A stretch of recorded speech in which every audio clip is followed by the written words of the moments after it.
in every thought, in every movement, in every motivation. Self-expression. Isn't self-expression really self-direction? How you think, how you move, how you motivate yourself? It is. And ambition is a result of self-direction.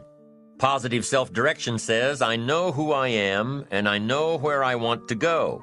I am accumulating knowledge and experiences and feelings and philosophies that will help prepare me for opportunities that I know will show up without notice. You've already spent a great deal of time thinking about it.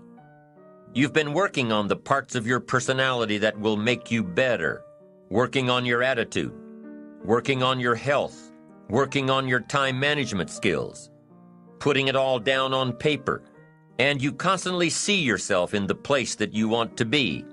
As you talk with yourself every day, how often do you ask, is what I am doing today getting me closer to where I want to be tomorrow? Am I making the daily adjustments necessary? Am I doing all that it takes? Will I keep on doing it until? Direction determines destination. Here's a question you need to ask yourself. Are all of the disciplines that I'm currently engaged in taking me where I want to go? What an important question at the beginning of the month, at the beginning of the week, at the beginning of the day. Because here's what you don't want to ever do. Kid yourself. You know, kid your neighbor and kid me and kid the marketplace if you want to, but gosh, you can't kid yourself. With your fingers crossed hoping you'll arrive at a good destination when you're not even headed that way.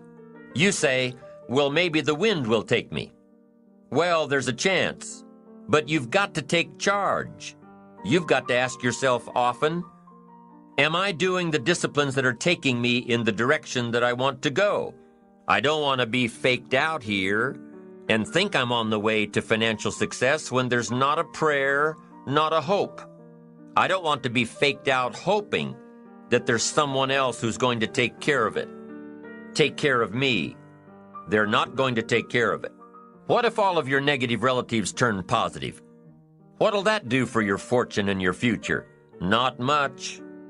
If prices come down a little, what'll that do for your fortune and your future, and your sophistication and your culture? What'll that do? Not much. If the economy gets a little better, what'll that do? Answer, not much. If you don't make plans of your own, you'll fit into someone else's plans. And guess what they have planned for you? You're right, not much. Most people wake up every morning counting on this not much list. And that's why what they have is not much. Not much hope, not much promise, not much progress. They're driving what they don't want to drive, living where they don't want to live, doing what they don't want to do. Forget the thief waiting in the alley to snatch your purse. What about the thief in your mind? Lazy, not stimulated by thoughts and questions. Don't become a victim of yourself. Ask yourself these questions. Is this the direction I want for my life? Is it someone else's direction? Is it a goal that I have been ingrained with since my childhood? Is it my parents' or my spouse's or my boss's or my children's? Is it mine? Ask yourself these questions. Debate them if you will. Debate what will work for you and won't work for you. But most importantly, get into the debate of your inner mind. What am I doing that works? What am I doing that doesn't work? Debate it all. Work with your mind to figure out the best possible direction for you. Your self-direction. Direction must be your own, or it can end up being damaging. Damaging to your soul, damaging to your spirit, damaging to your health. So parents, be watchful of how you motivate your children. Give them all of the resources to make their own choices and back them up. Give them the freedom to discover their own direction. It may not be the direction you'd hoped for, but it is their direction. And with their own direction, they will reach their own destination. The power to create, the power to destroy. And how that comes about for me, and maybe the way to come about the subject is to share with you, first of all, why I've been coming here and why I've eventually invested in this resort years ago, I've had the incredible experience of being transformed literally every time I come here. When I come back to the States from here, I am more energized and more revitalized than virtually anything else that I do. The experience of being here in Fiji transforms you by being in the environment alone.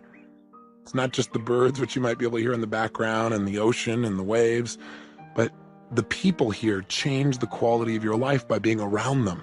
You know, many times before you've heard me share the idea that ultimately the key distinction to shaping your life is who do you spend your time with? Because the people you spend time with will affect your beliefs, your values, how you think, how you act, who you become as a human being. And in Fiji, there's a level of happiness and joy here that is unmatched in my experience literally around the world. Now, granted, the environment sure as heck helps. I mean, you come here and you were literally in a Garden of Eden. Our resort here has been named as one of the top 10 most romantic places in the world.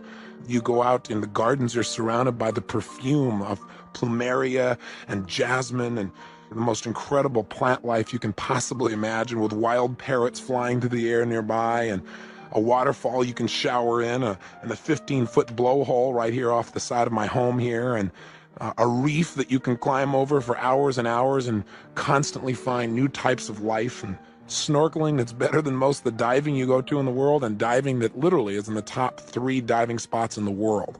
All of that certainly helps. And if it sounds like I'm promoting my resort to you, it's because I don't want to leave, as I've already said. But the bottom line is what really makes people come to Fiji is the people themselves. The people here are so loving. They are so outgoing. They are so friendly. They start with a smile and they end with a smile. They have the most infectious giggles you could possibly imagine. And they live like this every single day. If you've been to one of my seminars, you know I've shared the experience of Fiji many times, but one of the things that happens when you drive down a little road here is no matter where you go on the island, people jump up when they see you driving by and they yell, "Bula, bula, bula," which means welcome, be happy, we love you. Now, where does this experience of life, this incredible amount of joy, where does it come from? What's the genesis of this type of lifestyle? It all begins with a set of beliefs. The Fijian people have a set of core beliefs that guide their emotions and feelings, that controls their actions, and it shapes their destiny. And those beliefs are very easy to get access to. All you have to do is ask them, what's the purpose of life?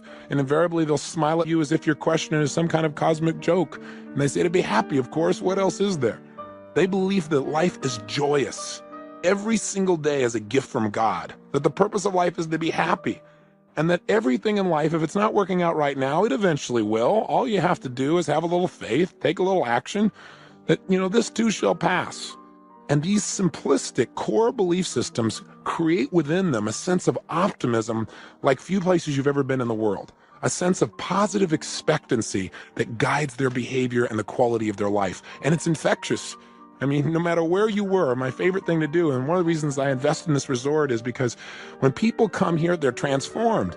I mean, it's like I don't have to be here. People can come here and they get the same experience that they do in going to a seminar.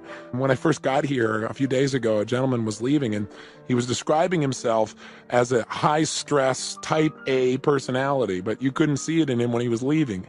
He had tears in his eyes and talked about how he didn't think it was very macho, but he just had expressed his feelings as he hugged all of our staff, his new family, and said he'd be sure to come back. I love to see people transform where they begin to remember what's most important in life, how life can really be.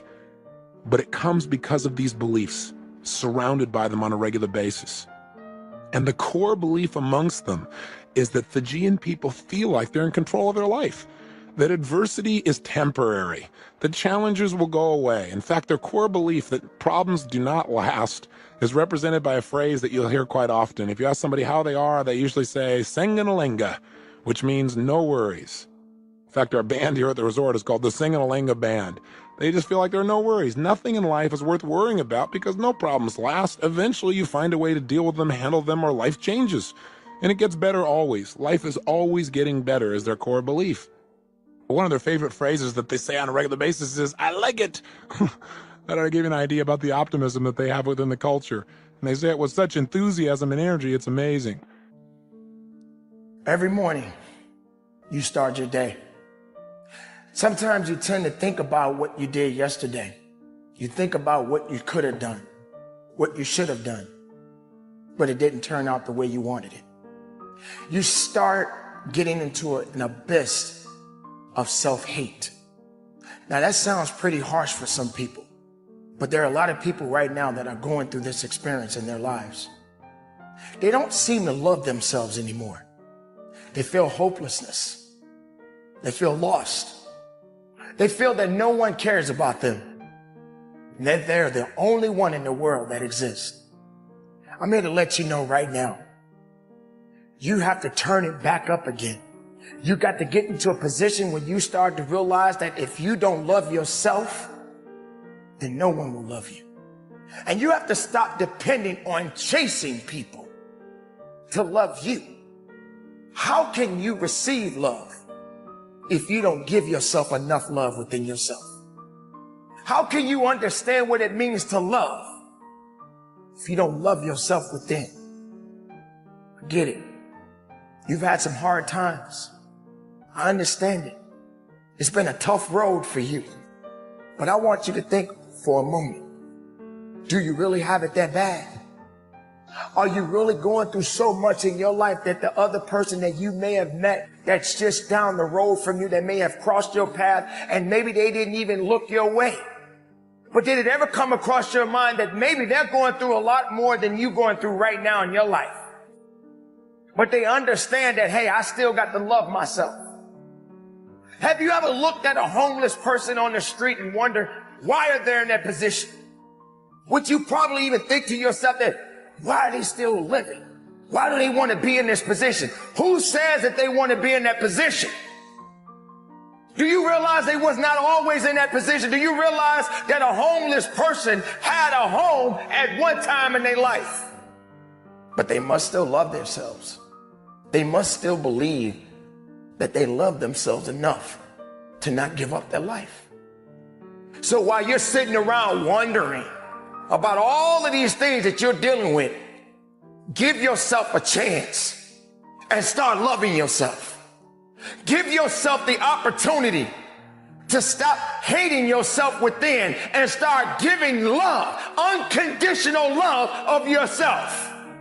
And stop giving in and hating on you. Are you worried about what people think? Are you concerned about being in a certain group? You need to feel important, but these people don't make you feel important. You don't need their permission to feel loved. You don't need to be connected to these type of people because they don't even love themselves, because they feel they got to belong to something or someone to be someone special. Since the day you were born, you were special. Since the day you were born, there was something already ready for you. You just got to go after it and believe that there's something waiting for you, but it won't wait too long. Because you got to have enough love within you to get what it is that you are seeking. See, we always on a mission. The mission of success. The mission of believing. The mission of loving. There is no time for hate. Hate is not going to build you up. Hating yourself is not going to make you strong. You're concerning yourself about what people think about you. What they think is all they can do is think.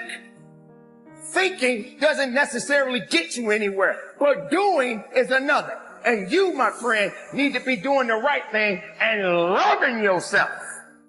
Put your arms around yourself and give yourself a kiss and believe that you matter. Love you. No matter what the world is doing, no matter what the craziness that we are facing, have enough sense and enough idea within yourself that you are special, and you must understand that your love matters.